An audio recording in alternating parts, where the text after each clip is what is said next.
ನಮಸ್ಕಾರ ಸ್ನೇಹಿತರೆ. ಪ್ರಥಮ ವರ್ಷದ BA ತರಗತಿಯವರಿಗೆ ಅರ್ಥಶಾಸ್ತ್ರದಲ್ಲಿ ಯಾವುದೆಲ್ಲ ಚಾಪ್ಟರ್ ತುಂಬ ಇಂಪಾರ್ಟೆಂಟ್ ಇದೆ, ಪ್ರತಿ ವರ್ಷ ಎಕ್ಸಾಮ್ಗೆ ರಿಪೀಟೆಡ್ ಆಗಿ ಯಾವುದ್ಯಾವುದು ಚಾಪ್ಟರಿಂದ ಜಾಸ್ತಿಯಾಗಿ ಕ್ವಶನ್ಸ್ ಬರ್ತಾ ಇದೆ, ಕೇವಲ ಯಾವುದು ತುಂಬ ಇಂಪಾರ್ಟೆಂಟ್ ಇದೆ ಆ ಚಾಪ್ಟರ್ ಬಗ್ಗೆ ಮಾತ್ರ ನಾನು ಹೇಳ್ತೇನೆ, ಆಯಿತಾ. ಇವಾಗಲೇ ಆ್ಯಕ್ಚುಲಿ ನಾನೊಂದು 4-5 ವೀಡಿಯೋಗಳನ್ನು ಇದರ ಪ್ರಕಾರನೇ ಬಿಟ್ಟಿದ್ದೇನೆ. ಅಂದರೆ ಯಾವುದ್ಯಾವುದು ಸಬ್ಜೆಕ್ಟಿಂದ ಯಾವುದ್ಯಾವುದು ಚಾಪ್ಟರ್ನಷ್ಟೇ ನೀವು ಓದ್ಕೋಬೇಕು ಅಂತ. ಅದರ ಅರ್ಥ ಇವಾಗಲೇ ಪದೇ ಪದೇ ಹೇಳ್ತಾ ಇರುವಂತೆ ಬೇರೆ ಚಾಪ್ಟರನ್ನು ಓದಬಾರ್ದು ಅಂತ ಅಲ್ಲ. ನಿಮಗೆ ಯಾವುದು ಓದಲಿಕ್ಕೆ ಸಮಯ ಜಾಸ್ತಿ ಇಲ್ಲ ಯಾವ ಸಬ್ಜೆಕ್ಟಲ್ಲಿ, ಆ ಸಬ್ಜೆಕ್ಟಲ್ಲಿ ತುಂಬ ಇಂಪಾರ್ಟೆಂಟ್ ಯಾವುದಿದೆ ಅದನ್ನು ಮಾತ್ರ ಓದ್ಕೊಳ್ಬೇಕು. ಅಂತಹ ಸಂದರ್ಭದಲ್ಲಿ ಆಲ್ಮೋಸ್ಟ್ ಎಲ್ಲರ ವಿದ್ಯಾರ್ಥಿಗಳಿಗೂ ಹಾಗೆ ಆಗಿರ್ತದೆ. ಕೆಲಸಕ್ಕೆಲ್ಲ ಹೋಗುವ ಸ್ಟೂಡೆಂಟ್ಸಿಗೆಲ್ಲ ಎಲ್ಲ ಚಾಪ್ಟರನ್ನು ಓದ್ಕೊಳ್ಳಿಕ್ಕೆ ಆಗೋದಿಲ್ಲ. ಇದರಲ್ಲಿ ಯಾವುದು ಇಂಪಾರ್ಟೆಂಟ್ ಅಂತ ಅವರಿಗೆ ನೋಡ್ಕೊಳ್ಳಿಕ್ಕೂ ಸಮಯ ಇಲ್ಲದಿರೋದ್ರಿಂದ ತುಂಬ ಇಂಪಾರ್ಟೆಂಟಾಗಿ ಯಾವುದ್ಯಾವ್ದು ಚಾಪ್ಟರ್ ಬರುತ್ತೆ ಅಂತ ನಾನು ಓಲ್ಡ್ ಕ್ವಶನ್ಸ್ ಪೇಪರ್ನೆಲ್ಲ ನೋಡಿ ಟಿಕ್ ಮಾಡಿಟ್ಕೊಂಡು ರಿಪೀಟೆಡ್ ಆಗಿರೋ ಚಾಪ್ಟರ್ ಯಾವುದರಲ್ಲಿ ಬಂದಿದೆ ಅದೇ ಕ್ವಶನ್ಸ್ನ ಮಾತ್ರ ನಾನಿಲ್ಲಿ ಹೇಳ್ತಾ ಹೋಗ್ತೇನೆ. ಮೀನ್ಸ್ ಆ ಚಾಪ್ಟರ್ ಬಗ್ಗೆ ಮಾತ್ರ ಹೇಳ್ತಾ ಹೋಗ್ತೇನೆ. ದಯವಿಟ್ಟು ವಿಡಿಯೋನ ಕಂಪ್ಲೀಟಾಗಿ ನೋಡಿ. ಹಾಗೆ ಬ್ಲಾಕ್ 1ರಲ್ಲಿ ಇಂಪಾರ್ಟೆಂಟ್ ಆಗಿರೋದೇನೆಂದರೆ ಅರ್ಥಶಾಸ್ತ್ರದ ವ್ಯಾಪ್ತಿಯನ್ನು ವಿವರಿಸಿ ಅಂತ ಬರುತ್ತೆ, ಆಯಿತಾ. ಇದು ಕೂಡ 5 ಮಾರ್ಕ್ಸ್. ಇಲ್ಲ ಅರ್ಥಶಾಸ್ತ್ರ ವ್ಯಾಪ್ತಿ 5 ಕೊಡುತ್ತೆ, 10 ಮಾರ್ಕ್ಸ್ಗೆ ಕೂಡ ಕೊಡ್ತಾರೆ, ಆಯಿತಾ. ರೀಸೆಂಟ್ ಒಂದು 2-3 ವರ್ಷದ ಹಿಂದೆ 5 ಮಾರ್ಕ್ಸಿಗೆ ಬಂದಿರೋದ್ರಿಂದ ನಾನು 5 ಮಾರ್ಕ್ಸ್ ಅಂತಲೇ ಪರ್ಟಿಕ್ಯುಲರ್ ಮೆನ್ಷನ್ ಮಾಡಿದ್ದೀನಿ. ಅದನ್ನು 10 ಮಾರ್ಕ್ಸಿಗೆ ಕೂಡ ಕೊಡಬಹುದು. ಅರ್ಥಶಾಸ್ತ್ರದ ವ್ಯಾಪ್ತಿ ಅಂತ ಕೊಡ್ತಾರೆ. ಹಾಗೆ ಘಟಕ 2ರಲ್ಲಿ ನೋಡೋದಾದರೆ ತುಂಬ ಇಂಪಾರ್ಟೆಂಟ್, ಆಯಿತಾ. Very very important. ಇದರ್ ದೇ ವಿಲ್ ಆಸ್ಕ್ ಸೂಕ್ಷ್ಮ ಅರ್ಥಶಾಸ್ತ್ರ ಆರ್ ಸಮಗ್ರ ಅರ್ಥಶಾಸ್ತ್ರ. ಸೂಕ್ಷ್ಮ ಅಂತ ಕೇಳಬಹುದು, ಇಲ್ಲ ಸಮಗ್ರ ಅಂತ ಕೇಳ್ಬೋದು. ಇವೆರಡರಲ್ಲಿ ಯಾವುದನ್ನಾದರೂ ಕೇಳ್ಬೋದು 5 ಮಾರ್ಕ್ಸಿಗೆ. ಇಲ್ಲ ಇವೆರಡು ಅರ್ಥಶಾಸ್ತ್ರನ ಸೂಕ್ಷ್ಮ ಅರ್ಥಶಾಸ್ತ್ರ ಮತ್ತು ಸಮಗ್ರ ಅರ್ಥಶಾಸ್ತ್ರವನ್ನು ಸಂಕ್ಷಿಪ್ತವಾಗಿ ವಿವರಿಸಿ ಅಂತ 10 ಮಾರ್ಕ್ಸಿಗೂ ಕೇಳ್ಬೋದು, ಕೇಳಿದ್ದಿದೆ. ಹಾಗಾಗಿ ಇದೊಂದು ತುಂಬ ಇಂಪಾರ್ಟೆಂಟ್ ಆಗಿರೋ ಚಾಪ್ಟರ್. 10 ಆರ್ 5 ಆರ್ 15 ಮಾರ್ಕ್ಸಿಗೂ ಕೇಳಬಹುದು. ಸೊ ಇವೆರಡು ಚಾಪ್ಟರ್ನು ನೀವು ಓದ್ಕೋಬೇಕು. ನಿಗಮನ ಮತ್ತು ಅನುಗಮನ ಅಂತ ಬಂದಿದ್ದಿಲ್ಲ ನಾನು, ಸೊ ಈ ಚಾಪ್ಟರ್ನ ಓದ್ಕೊಳ್ಳಿ ಅಂತ ಏನು ಹೇಳಲ್ಲ. ಹಾಗೆ ಆರ್ಥಿಕ ವಿಶ್ಲೇಷಣೆಯ ಸಾಧನೆಗಳನ್ನು ನೀವು ಬಿಡ್ಬೋದು, ಸಮಯ ಇದ್ದರೆ ಓದ್ಕೊಳ್ಳಿ, ಇಲ್ಲಾಂದರೆ ಬಿಡ್ಬೋದು. ಆಮೇಲೆ ಇನ್ನೊಂದು ಇಂಪಾರ್ಟೆಂಟ್ ಅಂದರೆ 10 ಮಾರ್ಕ್ಸಿಗೆ ಕೇಳುವಂತಹದ್ದು ಉತ್ಪಾದನಾ ಸಾಧ್ಯತಾ ರೇಖೆ ಅಂತ. ಇದು ತುಂಬ ಇಂಪಾರ್ಟೆಂಟ್. ಸೊ ಈ ಚಾಪ್ಟರನ್ನು ನೀವು ಓದ್ಕೊಳ್ಳೇಬೇಕು. ಆರ್ಥಿಕ ಮಾದರಿ ನಿರ್ಮಾಣವನ್ನು ನೀವು ಬೇಕಾದರೆ ಬಿಡಬಹುದು, ಈ ಚಾಪ್ಟರನ್ನು ಬಿಟ್ಟರು ಬಿಡಬಹುದು, ಸಮಯ ಇದ್ದರೆ ಓದ್ಕೊಳ್ಬಹುದು, ನಿಮ್ಮ ಇಚ್ಛೆಗೆ ಬಿಟ್ಟದ್ದು. ಸೊ ನಾನೇನು ಹೇಳಿದ್ದೀನಿ, ಅರ್ಥಶಾಸ್ತ್ರದ ಸ್ವರೂಪ ಮತ್ತು ವ್ಯಾಪ್ತಿ, ಸೂಕ್ಷ್ಮ ಮತ್ತು ಸಮಗ್ರ ಅರ್ಥಶಾಸ್ತ್ರ, ಹಾಗೆ ಉತ್ಪಾದನಾ ಸಾಧ್ಯತಾ ರೇಖೆ. ಬ್ಲಾಕ್ 1ರಲ್ಲಿ ಇದಿಷ್ಟನ್ನು ನೀವು ಹಾಗೆಯೇ ಬ್ಲಾಕ್ 2ಅಲ್ಲಿ ಹೋಗಿ ನೋಡೋದಾದರೆ ಇಲ್ಲಿ ಕೆಲವೊಂದು ಕ್ವಶನ್ಸ್ಗಳು ತುಂಬ ಬಂದಿದ್ದಿದೆ. ಹಾಗಾಗಿ ಈ ಚಾಪ್ಟರ್ ತುಂಬ ಇಂಪಾರ್ಟೆಂಟ್ ಆಗಿದೆ. ಈ ಬ್ಲಾಕ್ ತುಂಬ ಇಂಪಾರ್ಟೆಂಟ್ ಇದೆ. ಸೊ ಇದರಲ್ಲಿ ನಿಮಗೆ ಇಳಿಮುಖ ಸೀಮಾಂತ ತುಷ್ಟಿಗುಣ ನಿಯಮ, ಇದು 5ಗೆ ಇಳಿಮುಖ ಸೀಮಾಂತ ತುಷ್ಟಿಗುಣ ಅಂತ ಕೊಟ್ಟಿರ್ತಾರೆ, 5 ಮಾರ್ಕ್ಸಿಗೂ ಕೊಟ್ಟಿರ್ತಾರೆ. ಮ್ಯಾಕ್ಸಿಮಮ್ ಕೊಟ್ಟಿರೋದು ಇದನ್ನು 10 ಆರ್ 15 ಆರ್ 5 ಮಾರ್ಕ್ಸಿಗೆ. ಇದರಲ್ಲಿ ಜಾಸ್ತಿ ಕೊಡ್ತಾ ಇರೋದು 15 ಮಾರ್ಕ್ಸಿಗೆ. ನನಗೆ ಕೂಡ ಇವಾಗಲೂ ಕ್ವಶನ್ಸ್ ಪೇಪರ್ ರೀಕಾಲ್ ಮಾಡಿದರೆ ನೆನಪಾಗುತ್ತೆ, ಅದು 15 ಮಾರ್ಕ್ಸಿಗೆ ಬಂದಿರುವಂಥ ಕ್ವಶನ್ಸ್ ನಾನು ಎಕ್ಸಾಮ್ ಬರೆಯುವಾಗ. ಹಾಗಾಗಿ ಇಳಿಮುಖ ಸೀಮಾಂತ ತುಷ್ಟಿಗುಣ ಚಾಪ್ಟರನ್ನು ನೀವು ಓದ್ಕೊಳ್ಳೇಬೇಕು. ಹಾಗೆಯೇ ಸಮಸೀಮಾಂತ ತುಷ್ಟಿಗುಣ, ಅದು ಕೂಡ 5 to 10 ಮಾರ್ಕ್ಸಿಗೆ ಬರುವಂಥದ್ದು. ಹಾಗೆ ಇನ್ನೊಂದು 5 ಮಾರ್ಕ್ಸಿಗೆ ಬರುವಂಥ ಇಂಪಾರ್ಟೆಂಟ್ ಕ್ವಶನ್ಸ್ ಅಂದರೆ ಅನುಭೋಗಿ ಅಧಿಕ ತೃಪ್ತಿ ನಿಯಮ ಎಂದ್ರೇನು ಅಂತ. ಅನುಭೋಗಿ ಅಧಿಕ ತೃಪ್ತಿ ನಿಯಮ ಅಂತಷ್ಟೇ ಕೊಟ್ಟಿರ್ತಾರೆ, ಇದು 5 ಮಾರ್ಕ್ಸಿಗೆ. ಹಾಗೆಯೇ ಇವಾಗಲೇ ಹೇಳ್ದಂತೆ ನನಗೆ ಇನ್ನೂ ರೀಕಾಲ್ ಆಗ್ತಿದೆ ಅಂತ ಹೇಳುವಂಥ ಇನ್ನೊಂದು ಕ್ವಶನ್ಸ್ ತುಂಬ ಸಲ ರಿಪೀಟೆಡ್ ಆಗಿ ಬಂದಿದೆ ಅನ್ನೋದಾದರೆ ಔದಾಸೀನ್ಯ ವಕ್ರರೇಖಾ ವಿಶ್ಲೇಷಣೆ, ಇದು 15 ಆರ್ 10 ಮಾರ್ಕ್ಸಿಗೆ ಕೊಡುವಂಥ ಕ್ವಶನ್. ಸೊ ಇದು 4 ಕೂಡ ಇಂಪಾರ್ಟೆಂಟ್. ಹಾಗೆಯೇ ಬೇಡಿಕೆ ನಿಯಮ, ಇದು ಕೂಡ 5 ಮಾರ್ಕ್ಸ್ ಬರುತ್ತೆ. ಇಲ್ಲ ಬೇಡಿಕೆ ಸ್ಥಿತಿ ಸ್ಥಾಪಕತ್ವ, ಇದು ಕೂಡ 10 ಆರ್ 15 ಮಾರ್ಕ್ಸ್ಗೆ ಬರುವಂಥದ್ದೇ ಕ್ವಶನ್ಸ್. ಇದು ತುಂಬ ಇಂಪಾರ್ಟೆಂಟ್ ಇದೆ, ಈ ಚಾಪ್ಟರ್ನು ಬಿಡಲೇಬಾರ್ದು. ನೀಡಿಕೆ ನಿಯಮ ಅಥವಾ ನೀಡಿಕೆ ಸ್ಥಿತಿ ಸ್ಥಾಪಕತ್ವ, ಇದು ಇದರ್ ದಿಸ್ ಆರ್ ದಿಸ್, ಇವೆರಡರಲ್ಲಿ 5 ಮಾರ್ಕ್ಸಿಗೆ ಇದನ್ನು ಕೂಡ ಕೇಳ್ತಾರೆ.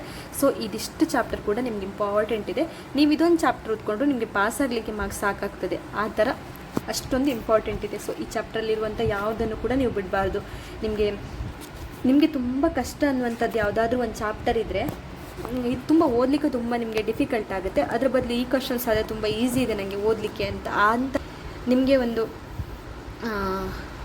ಹೇಳೋದಾದರೆ, ನನ್ನ ಕಡೆಯಿಂದ ಒಂದು ಸಜೆಷನ್ ಹೇಳೋದಾದರೆ, ತುಂಬ ಡಿಫಿಕಲ್ಟ್ ಇದೆ, ನಾನು ಎಷ್ಟು ಓದಿದ್ರೂ ಬರ್ತಾ ಇಲ್ಲ, ಬಟ್ ಅದು ತುಂಬ ರಿಪೀಟೆಡ್ ಆಗಿ ಅಂತ ಬಂದ ಕ್ವಶನ್ಸ್ ಅದು, ಬಟ್ ನನಗದು ಯಾಕೋ ಅರ್ಥ ಆಗ್ತಾ ಇಲ್ಲ ಅಂತ ಅನ್ನುವಂತಹ ಯಾವುದಾದ್ರೂ ಚಾಪ್ಟರ್ ಇದ್ದರೆ ನೀವು ಆ ಚಾಪ್ಟರನ್ನು ಓದಬೇಡಿ.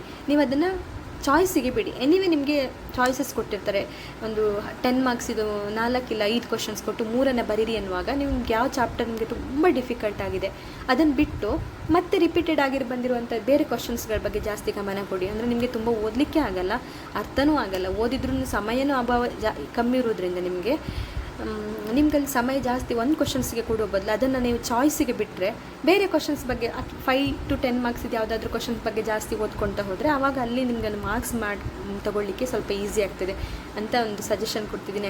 ಆ್ಯಕ್ಚುಲಿ ನಾನು ಮಾಡಿದ್ದು ಹಾಗೆಯೇ. ಕೆಲವೊಂದು ಸಬ್ಜೆಕ್ಟ್ಗಳು ತುಂಬ ಕಷ್ಟ ಅನಿಸುತ್ತೆ, ಅದು ಅರ್ಥನೂ ಆಗಲ್ಲ, ಓದೋಕ್ಕೆ ಸಮಯನೂ ಸಾಕಾಗಲ್ಲ. ಅಂಥ ಸಂದರ್ಭದಲ್ಲಿ ನಾನು ನನ್ನ ಚಾಯ್ಸಿಗೆ ಬಿಟ್ಟು ನನ್ನ ಸಮಯವನ್ನು ಅಲ್ಲಿ ನಾನು ಬೇರೆ ಕ್ವಶನ್ಸ್ಗೆ ಓದ್ಕೊಳ್ಳಿಕ್ಕೆ ಉಪಯೋಗಿಸ್ತೇನೆ. ಹಾಗೆ ನೆಕ್ಸ್ಟ್ ಬ್ಲಾಕನ್ನು ನೋಡೋದಾದರೆ ಮತ್ತು 3rd ಬ್ಲಾಕ್ ಬರುತ್ತೆ. ಈ ಬ್ಲಾಕಲ್ಲಿ ತುಂಬ ಇಂಪಾರ್ಟೆಂಟ್ ಯಾವುದು ಅಂತ ಹೇಳಿದರೆ, ಆಲ್ಮೋಸ್ಟ್ ಇವಾಗಲೇ ಹೇಳಿದಂತೆ ಬ್ಲಾಕ್ 2 ಮತ್ತು ಬ್ಲಾಕ್ 3ನ ಓದ್ಕೊಂಡ್ರೆ ನೀವು ಎಕ್ಸಾಮಲ್ಲಿ ಈಸಿಯಾಗಿ ಪಾಸ್ ಆಗ್ಬೋದು. ಈಸಿ ಅಲ್ಲ, ನೀವು ಏನು ಸಮಸ್ಯೆನೇ ಇಲ್ಲದೆ ಪಾಸ್ ಆಗ್ಬೋದು. Block 3 block 2 very very important block ಆಗಿರುತ್ತೆ. ಸೊ ಇದರಲ್ಲಿ 5 ಮಾರ್ಕ್ಸಿಗೆ ನಿಮಗೆ ಬಂದೇ ಬರುವಂಥ ಕ್ವಶನ್ಸ್ ಉತ್ಪಾದನಾ ಬಿಂಬಕ ಅಷ್ಟೇ ಕೇಳಿರ್ತಾರೆ. ಪ್ರಮಾಣಾನುಗುಣ ನಿಯಮ ಅಂತೆಲ್ಲ ಬಂದಿದ್ದು ಕಮ್ಮಿ. ಈ ಚಾಪ್ಟ್ರಲ್ಲಿ ಕೇಳಿರೋ ಕ್ವಶನ್ಸ್ನೇ ಉತ್ಪಾದನಾ ಬಿಂಬಕ ಅಷ್ಟೇ, ಅದನ್ನೇ ಕೇಳಿರೋದು. ಹಾಗೆಯೇ ವೆಚ್ಚ ಅಥವಾ ಆದಾಯ ವಿಶ್ಲೇಷಣೆ ಅಥವಾ ವೆಚ್ಚದ ವಿಶ್ಲೇಷಣೆಯನ್ನು ಬರೀತಾರೆ. ಸೊ 10 or 5 ಮಾರ್ಕ್ಸಿಗೆ ಕೇಳುವಂಥದ್ದು ಇದೊಂದು ಚಾಪ್ಟರ್ ಆಗಿರುತ್ತೆ. ಹಾಗೆ ಪರಿಪೂರ್ಣ ಪೈಪೋಟಿಯಲ್ಲಿ ಬೆಲೆ ನಿರ್ಧಾರ, ನಿಮಗೆ ಸಮಯ ಇದ್ದರೆ ಓದ್ಕೊಳ್ಳಿ. ಇದು ತುಂಬ ಇಂಪಾರ್ಟೆಂಟ್ ಅಂತನೂ ಅಲ್ಲ, ನೀವು ಬಿಡಿ ಅಂತನೂ ಅಲ್ಲ, ನಿಮಗೆ ಸಮಯ ಇದ್ದರೆ ಓದ್ಕೋಬೋದು ಇದೊಂದು ಚಾಪ್ಟರನ್ನು. ಹಾಗೆಯೇ ಏಕಸ್ವಾಮ್ಯ, ಇದು ಹೇಳಿದ್ನಲ್ಲ, ಇದು ಸಿಕ್ಕಾಪಟ್ಟೆ ಇಂಪಾರ್ಟೆಂಟ್ ಇದೆ. ಏಕಸ್ವಾಮ್ಯ, ಸ್ವಾಮ್ಯಯುತ ಮತ್ತು ಕೆಲವರ ಸ್ವಾಮ್ಯ ಮಾರುಕಟ್ಟೆಯಲ್ಲಿ ಬೆಲೆ ನಿರ್ಧಾರ. ಸೊ ಇದು ತುಂಬ ಇಂಪಾರ್ಟೆಂಟ್ ಇದೆ. ಇನ್ನೊಂದು ತುಂಬ ಇಂಪಾರ್ಟೆಂಟ್, ನೀವು ಓದಲೇಬೇಕು ಅನ್ನೋಂಥದ್ದು, ಓದಲೇಬೇಕು 10 or 15 ಮಾರ್ಕ್ಸಿಗೆ ಬಂದೇ ಬರುತ್ತೆ ಅನ್ನುವಂಥ ಇನ್ನೊಂದು ಕ್ವಶನ್ಸ್ ಅಂದರೆ ಸೀಮಾಂತ ಉತ್ಪಾದಕತೆಯ ವಿತರಣಾ ಸಿದ್ಧಾಂತ. ಸಿಕ್ಕಾಪಟ್ಟೆ ಇಂಪಾರ್ಟೆಂಟ್, ಇದು ಓದ್ಕೊಳ್ಳೇಬೇಕು. 15 to 10 ಮಾರ್ಕ್ಸಿಗೆ ಬರುವಂಥದ್ದು. ಹಾಗೆಯೇ ರಿಕಾರ್ಡೋರವರ ಗೇಣಿ ಸಿದ್ಧಾಂತ, ನಿಮ್ಮದು 5 ಮಾರ್ಕ್ಸಿಗೆ 10 ಮಾರ್ಕ್ಸಿಗೆ ಬರುತ್ತೆ. ಅವ್ರ ಕ್ವಶನ್ಸ್ ಕೇಳೋದು ಬರೀ ಗೇಣಿ ಸಿದ್ಧಾಂತ ಅಂತ ಕೇಳಿರ್ತಾರೆ, ಜಾಸ್ತಿ ಬಂದಿರೋದು ರಿಕಾರ್ಡೋರವರ ಗೇಣಿ ಸಿದ್ಧಾಂತ. ಸಮ್ಟೈಮ್ ಅವ್ರು ಯಾವ ಥರ ಕೇಳ್ತಾರಂತೆ ಕನ್ಫ್ಯೂಷನ್ ಮಾಡ್ತಾರೆ, ರಿಕಾರ್ಡೋ ಅಂತಲೇ ಕೊಟ್ಟಿರ್ತಾರೆ. ನೀವು ಆವಾಗ ರಿಕಾರ್ಡೋ ಬಗ್ಗೆ ಬರೆಯೋದಂದರೆ ಗೇಣಿ ಸಿದ್ಧಾಂತದ ಬಗ್ಗೆ ಬರಿಬೇಕು. ಇದು 5 ಮಾರ್ಕ್ಸಿಗೆ ಕೊಟ್ಟಿರುವಂಥ ಕ್ವಶನ್. ನಾನು 10 ಅಂತ ಹಾಕಿದ್ದೀನಿ, ಜಾಸ್ತಿ 5 ಮಾರ್ಕ್ಸಿಗೆ ಇದೆ ಅದು. ರಿಕಾರ್ಡೋರವರ ಗೇಣಿ ಸಿದ್ಧಾಂತ ಇನ್ ಕೇಸ್ ಅದೇ 10 ಮಾರ್ಕ್ಸಿಗೆ ಬಂದಿದೆ ಅಂದರೆ ನೀವು ಡೀಟೇಲಾಗಿ ಓದ್ಕೊಂಡು ಅದನ್ನೇ ಚೆನ್ನಾಗಿ ಬ್ರೀಫಾಗಿ ಎಕ್ಸ್ಪ್ಲೇನ್ ಮಾಡ್ತಾ ಹೋದರೆ ಆಗುತ್ತೆ. ಸೊ ನೀವು block 2, block 1, block 2, block 3, block 4 ಎಲ್ಲನೂ ಇಂಪಾರ್ಟೆಂಟ್ ಇದೆ. ಸೊ ತುಂಬ ಇಂಪಾರ್ಟೆಂಟ್, ಜಾಸ್ತಿ ಕ್ವಶನ್ಸ್ ಬಂದಿರೋದು ಬ್ಲಾಕ್ 2 ಮತ್ತು ಬ್ಲಾಕ್ 3ಯಲ್ಲಿ. ನಾನು ಹೇಳಿರೋದ್ರ ಅರ್ಥ ಬೇರೆ ಬ್ಲಾಕನ್ನು ಓದಬಾರ್ದು ಅಂತಲ್ಲ, ಬಟ್ ಇದು ತುಂಬ ಇಂಪಾರ್ಟೆಂಟ್ ಇದೆ. ನಿಮಗೆ ಸಮಯ ಇಲ್ಲ ಅನ್ನುವಂಥ ಸಂದರ್ಭದಲ್ಲಿ ಜಾಸ್ತಿ ಇದನ್ನೆಲ್ಲ ಓದ್ಕೊಂಡ್ರೆ ಸಾಕು ಅಂತ. ಹಾಗೆಯೇ ನೆಕ್ಸ್ಟ್ ಲಾಸ್ಟ್ ಬ್ಲಾಕನ್ನು ನೋಡೋದಾದರೆ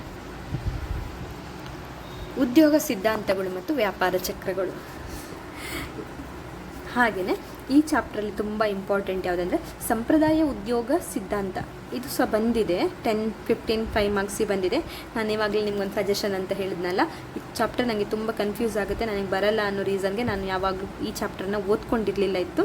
ಚಾಪ್ಟರ್ದೆಲ್ಲಾದರೂ ಕ್ವಶನ್ಸ್ ಬಂದರೆ ಅದನ್ನು ನಾನು ಚಾಯ್ಸಿಗೆ ಬಿಡ್ತಾಯಿದ್ದೆ. ಚಾಯ್ಸ್ಗೆ ಅಂದರೆ ಇದು ಬೇಡ, ಚಾಯ್ಸ್ಗೆ ಬಂದಾಗ ಚಾಯ್ಸ್ ನನಗೆ ಆಪ್ಷನ್ ಇದ್ದಾಗ ನಾನು ಚಾಯ್ಸಲ್ಲಿ ಇದನ್ನೇ ಬಿಡ್ತಾ ಇದ್ದೆ ಅನ್ನೋದನ್ನು ತೊಗೊಂಡೆ. ಸೊ ನಿಮಗೆ ಸಮಯ ಇದ್ದರೆ ನೀವು ಇದು ಓದ್ಕೋಬಹುದು. ಹಾಗೆಯೇ ಕೇನ್ಸ್ನವರ ಉದ್ಯೋಗ ಸಿದ್ಧಾಂತ ಅಂತಲೂ 5ಗೂ ಬರುತ್ತೆ, ಇಲ್ಲ 15ಗೂ ಸಹ ಬರುವಂಥ ಕ್ವಶನ್ಸು. ಮತ್ತು ಅನುಭೋಗ ಬಿಂಬಕ 5 ಮಾರ್ಕ್ಸಿಗೆ, ಹೂಡಿಕೆ ಬಿಂಬಕ ಇವೆರಡೂ ಕೂಡ ಬಂದಿದೆ ಆಯಿತಾ. 5 ಮಾರ್ಕ್ಸಿಗೆ ಇಂಪಾರ್ಟೆಂಟ್ ಇದೆ. ಇನ್ನೊಂದು ತುಂಬ ರಿಪೀಟೆಡ್ ಆಗಿ ಬಂದರು ವ್ಯಾಪಾರ ಚಕ್ರಗಳು. ವಾಣಿಜ್ಯ ಆವರ್ತಗಳು ಬಂದಿರೋದು ಕಮ್ಮಿ, ಇಲ್ಲಿ ಬರೀ ಕೇಳಿರೋದು ವ್ಯಾಪಾರ ಚಕ್ರಗಳು ತುಂಬ ಸಲ ರಿಪೀಟೆಡ್ ಆಗಿದೆ.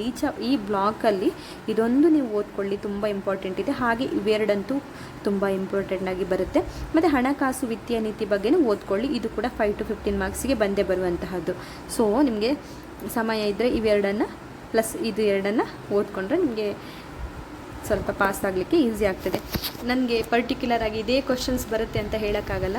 ಮತ್ತು ಕಂಟಿನ್ಯೂ ಅರ್ಥಶಾಸ್ತ್ರದಲ್ಲಿ ಕಂಟಿನ್ಯೂ ಪ್ರಶ್ನೆನೇ ಕೇಳಿರೋದಕ್ಕಿಂತ ರೀಸೆಂಟ್ ಒಂದೊಂದು 4-5 ವರ್ಷಗಳ ಪತ್ರಿಕೆಗಳನ್ನು ತೆಗೆದು ನೋಡಿದಾಗ ಈ ವರ್ಷ ಕೇಳಿರೋದನ್ನ ಮಧ್ಯೆ 1 ವರ್ಷದಲ್ಲಿ ಬಿಟ್ಟಿರ್ತಾರೆ, ಅದು ನೆಕ್ಸ್ಟ್ ವರ್ಷದಲ್ಲಿ ಕೇಳಿರ್ತಾರೆ. ಹಾಗೆ ಮಧ್ಯೆ 1 ಇಯರ್ ಬಿಟ್ಟು ಮತ್ತೆ ಸ್ಕಿಪ್ ಮಾಡಿ ಕೇಳಿರ್ತಾರೆ. ಸೊ ಅವ್ರು ಅದರಲ್ಲೇ ಆ ಕಡೆ ಈ ಕಡೆ ಟ್ವಿಸ್ಟ್ ಮಾಡಿ ಕೇಳಿರೋದ್ರಿಂದ ನಿಮಗೆ ಎಲ್ಲವನ್ನು ಓದ್ಕೊಳ್ಬೇಕಾಗುತ್ತದೆ. ಯಾವ್ದು ಕೇಳ್ತಾರೆ, ಯಾವುದು ಈ ಸಲ ಕೇಳಲ್ಲ ಅಂತ ಹೇಳೋಕ್ಕಾಗಲ್ಲ. ಸೊ ನಾನು ಯಾವುದೆಲ್ಲ ಇಂಪಾರ್ಟೆಂಟ್ ಅಂತ ಹೇಳಿರೋ ಚಾಪ್ಟರ್, ನಾನು ಬಿಟ್ಟಿರೋ ಚಾಪ್ಟರ್ನ ನೀವು ಕಂಪ್ಲೀಟಾಗಿ ಬಿಡ್ಬೋದು, ಆ ಚಾಪ್ಟರ್ನ ಓದೋದು ಬೇಡ. ಯಾಕಂದರೆ ಸ್ವಲ್ಪ ಕೇಳಿರೋದು ಕಮ್ಮಿ ಅನ್ನೋ ಚಾಪ್ಟರ್ನೇ ನಾನು ಬಿಟ್ಟಿರೋದು.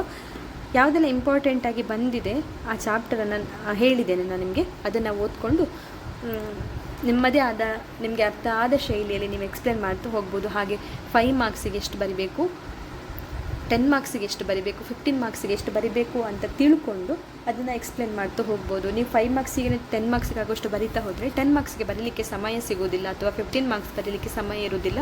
ನೀವು ಮೊದಲು ಪೇಪರ್ನ ನೋಡಿದ ತಕ್ಷಣ ಎಲ್ಲ ಕ್ವಶನ್ಸ್ಗಳನ್ನು ಒಂದು ಸಲ ಓದ್ಕೊಳ್ಳಿ. ನಿಮ್ಗೆ ಇದಿಷ್ಟರಲ್ಲಿ ಯಾವುದು ಚೆನ್ನಾಗಿ ಗೊತ್ತಿದೆ, ಆಪ್ಷನ್ ಎಷ್ಟು ಕೊಟ್ಟಿದ್ದಾರೆ ಅಂತ ಮೊದಲಾಗಿ ನೋಡಿಕೊಂಡು ಆ ಆಪ್ಷನಲ್ಲಿ ನಿಮಗೆ ಯಾವುದು ಚೆನ್ನಾಗಿ ನೆನಪಿದೆ, ಚೆನ್ನಾಗಿ ಗೊತ್ತು, ಡೌಟ್ ಇರೋದನ್ನ ಬಿಡಿ, ಆಪ್ಷನ್ಗೆ ಯಾವುದು ನೀಟಾಗಿ ಗೊತ್ತಿದೆ ಅದು ಸೆಲೆಕ್ಷನ್ ಮಾಡಿ ಫಸ್ಟ್ ಪಾಯಿಂಟ್ ಮಾಡ್ಕೊಳ್ಳಿ, ಇದು ಬರಿಬೇಕು ಅಂತ. ಮತ್ತು ಒಂದು ಸಲ ರೀಕಾಲ್ ಮಾಡಿ ಏನೇನಿದೆ ಅಂತ, ಆಮೇಲೆ ಬರಿತಾ ಹೋಗಿ. ನಿಮಗೆ ಯಾವುದ್ಯಾವುದಕ್ಕೆ ಎಷ್ಟು ಬರೀಬೇಕು ತಲೆಯಲ್ಲಿ ಇಟ್ಕೊಂಡು ಬರಿತಾ ಹೋದರೆ ಸ್ವಲ್ಪ ಈಸಿಯಾಗಿ ಎಕ್ಸಾಮ್ನ ಪಾಸ್ ಆಗ್ಬೋದು. ನಾನು ಹೇಳಿರುವಂಥ ಚಾಪ್ಟರ್ಗಳನ್ನು ಸ್ವಲ್ಪ ಜಾಸ್ತಿಯಾಗಿ ಓದ್ಕೊಂಡು ನಿಮಗೆ ಪಾಸ್ ಆಗಲಿಕ್ಕಂತೂ ಖಂಡಿತ ಸಾಧ್ಯ ಇದೆ. ನಮಸ್ಕಾರ ಸ್ನೇಹಿತರೆ.